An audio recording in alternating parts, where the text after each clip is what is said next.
안녕하세요.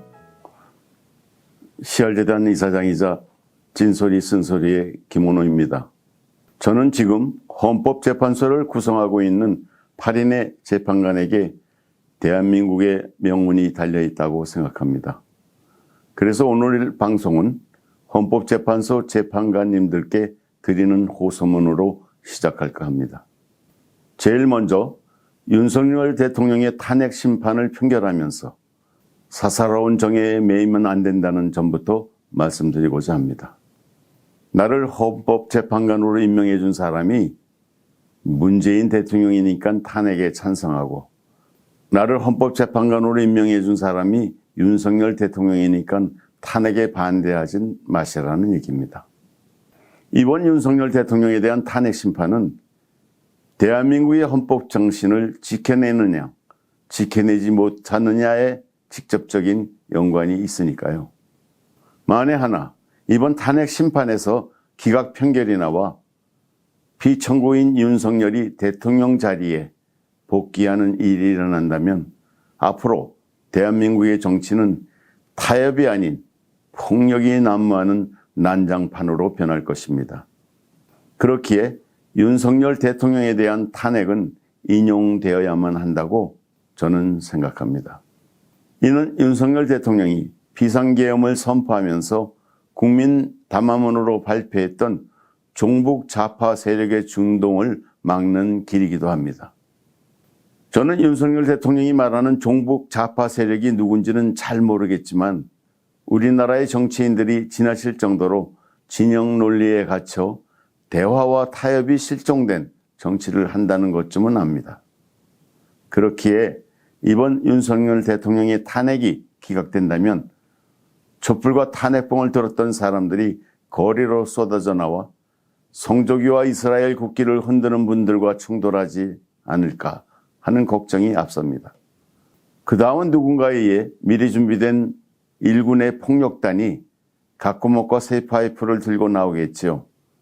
그렇게 되면 광화문과 여의도뿐만 아니라 서울 시내 곳곳에서 유혈 사태가 펼쳐지게 될지도 모릅니다.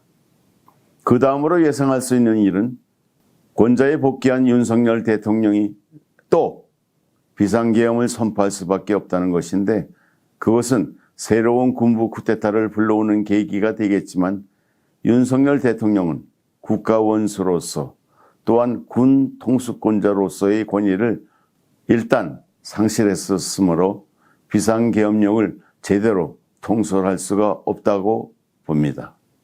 결국은 새로운 쿠데타 세력에 의해 성난 군중에게 던져지는 재물이 되고 말겠죠. 물론 진짜로 대한민국을 뒤엎으려는 세력이 있다면 그들도 재물로 바쳐지겠죠. 그렇지만 그 일로 인한 선량한 씨알들의 희생은 어쩌란 말입니까? 그 이후에 찾아오는 군부 독재의 암흑기는 또 어찌한단 말입니까? 그래서 저와 씨알재단은 윤석열 대통령에 대한 탄핵이 지난 박근혜 대통령 때와 마찬가지로 8대 0으로 판결되어야 한다고 생각합니다. 헌법재판소의 판결이 나오기 전에 윤석열 대통령이 스스로 하야한다면 가장 좋은 일이겠죠.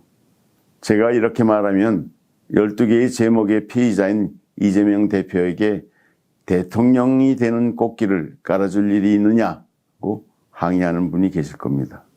그러나 그 일까지 헌법재판관이 염려하면서 탄핵 심판을 판결해서는 안 됩니다. 민주당의 이재명 대표가 새로운 대통령에 당선되느냐 마느냐는 국민의 손에 맡겨둬야 할 일이지 헌법재판소의 재판관들이 결정할 문제는 아니기 때문입니다. 헌법재판관들께서는 오로지 윤석열 대통령의 비상계엄이 헌법 정신에 부합하는 통치권의 행사이냐 아니면 헌법 정신에 반하는 친위 쿠데타이냐, 그것만 판단하시면 된다고 봅니다. 저와 씨알재단은 이재명 대표에게 대통령이 되는 꽃길을 깔아줄 수 없다고 목소리를 높이시는 분들께 여쭙고 싶습니다. 느닷없는 비상계엄을 선포해서 친위 쿠데타를 획책한 윤석열 대통령이 복귀한다면 그래서 여소야대가 될 때마다 대통령이 경고형 비상계엄을 선포할 수 있는 나라가 되면 그런 나라에서 마음 편히 사실 수가 있겠느냐 말입니다. 우리나라가 미얀마 같은 나라가 되지 말라는 법이 없는 건 아니죠. 그런 나라는 사람이 사람답게 살 수 있는 좋은 나라가 아닙니다. 전혀 준비되지 않은 비상계엄을 선포하는 바람에 친위 쿠데타에 실패한 윤석열 대통령이 어떤 면에서는 불쌍해 보이기도 하지만 대한민국의 미래를 위해서는 윤석열 대통령에 대한 탄핵이 인용되어야만 한다고 생각합니다. 극단적인 이념놀이에 포획되어 이재명 대표가 대통령이 되면 절대로 안 된다고 말씀하시는 분들은 윤석열 대통령의 기한을 기다릴 게 아니라 이재명 대표를 이길 수 있는 보수 정치인을 찾아내서 키우는 일에 더 주력해야 한다고 군수 아닌 훈수를 두고 싶습니다. 홍준표 대구시장이나 오세훈 서울시장을 국민의힘 후보로 내세워서는 이재명 대표에게 백전백패할 게 불을 보듯 뻔합니다. 이재명 대표가 대통령이 되면 이민 가겠다고 하시는 분들이라면 홍준표 대구시장이나 오세훈 서울시장이 국민의힘 대통령 후보로 나오는 일부터 막아야 할 것입니다. 왜 그렇게 말하느냐고요? 그것은 홍준표 대구시장이나 오세훈 서울시장이 구시대의 인물이기 때문입니다. 윤석열 대통령의 탄핵으로 촉발되는 차기 대통령 선거에서 국민의힘 후보는 방송과 신문에 늘 이름이 오르내리던 사람이 아닌 사람이 나와야 합니다. 조갑재 대표의 말처럼 정치개혁, 시대개혁, 문화개혁을 선도할 수 있는 사람이 국민의힘 대통령 후보로 나와야 합니다. 그래야만 이재명 대표가 대통령이 되지 못하게 만들 수 있습니다. 시간이 얼마 없습니다. 지금부터 착수해야 가까스로 이재명 대표의 지지도를 쫓아가게 될 겁니다. 공직선거법에서 유죄로 확정되기를 기대하지는 마십시오. 우리나라 법관들은 그렇게 공정하지 않습니다. 그들도 검찰 못지않게 정치권에 부는 바람에 따라 자신의 태도를 결정하는 존재들입니다. 2007년 민주당 대통령 후보였던 정동영 의원이나 자유선진당의 이회창 총재로부터 반면 교사하십시오. 그 당시 정동영 후보는 자신의 맞상대였던 이명박 후보가 BBK 사건으로 낙마할 것이라고 굳게 믿었고, 이회창 총재는 한나라당의 대통령 후보 교체를 은근히 기대하면서 자유선진당을 창당했지만 대세는 꺾지 못했습니다. 그러므로 법원에 의해 이재명 대표의 피선거권이 박탈될 것을 기대하면서 침대 축구를 하는 건 결코 좋은 방책이 아니라고 감히 말씀드립니다. 지금부터는 국민의힘에서 대통령 후보로 나오겠다고 하거나 나올 만한 사람은 모두 무대 위에 올려놓고 심사하는 일을 시작해야 합니다. 그래야 이재명 대표를 꺾을 수 있다고 봅니다. 앞으로는 이름을 내세우고 뒤로는 돈질하는 경선이 아닌 진짜 보수의 정책과 비전으로 승부를 내는 국민 경선을 준비해야 한다는 소리입니다. 그러면 이재명 대표와 박빙의 승부를 겨룰 수 있습니다. 국민의힘에서 자칭 타칭으로 거론되는 후보들의 지지도를 다 합하면 30%에 근접하기 때문입니다. 여론조사에서 35%가 나오는 이재명 대표와 겨뤄볼 만하지 않습니까? 미리 주눅이 들어 우후죽순으로 다 나와 차차기를 노리겠다고 하면 필패합니다. 국민의힘의 권영세 비대위원장이 앞으로 6개월 동안 전력으로 질주해야 할 일이 있다면 웰빙 정당의 이미지를 벗겨내는 당 혁신 작업이지 윤석열 대통령의 화려한 기환을 바라는 도박이 아니라고 또 감히 말씀드립니다.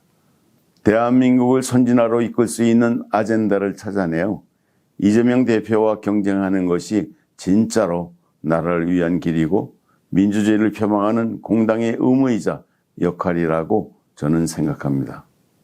앞으로의 보수가 뭐고 또 무슨 일을 해야 하는지 잘 모르겠으면 정규재 대표나 조갑재 대표를 찾아가 물어보는 겸양도 보이셨으면 합니다.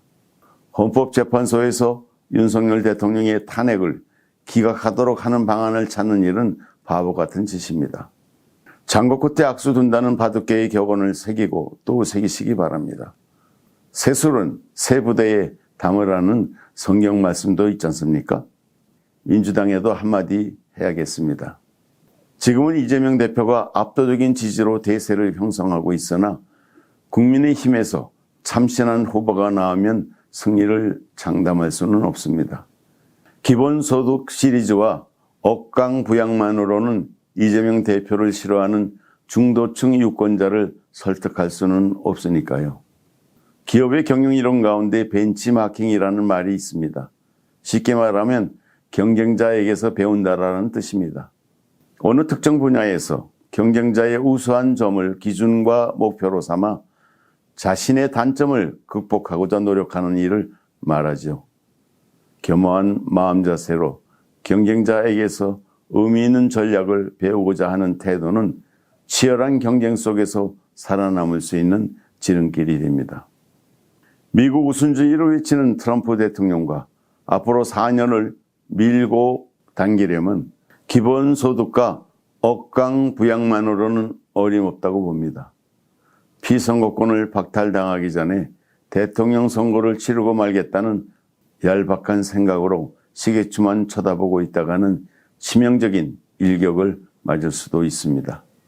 그러니 개딸들을 동원하는 여론몰이에 저열한 정치는 중단하고 차기 대통령 선거가 시작되면 국민에게 펼쳐 보일 정책과 비전을 준비하는 민주당이 되길 바라면서 오늘의 방송은 여기서 마칩니다.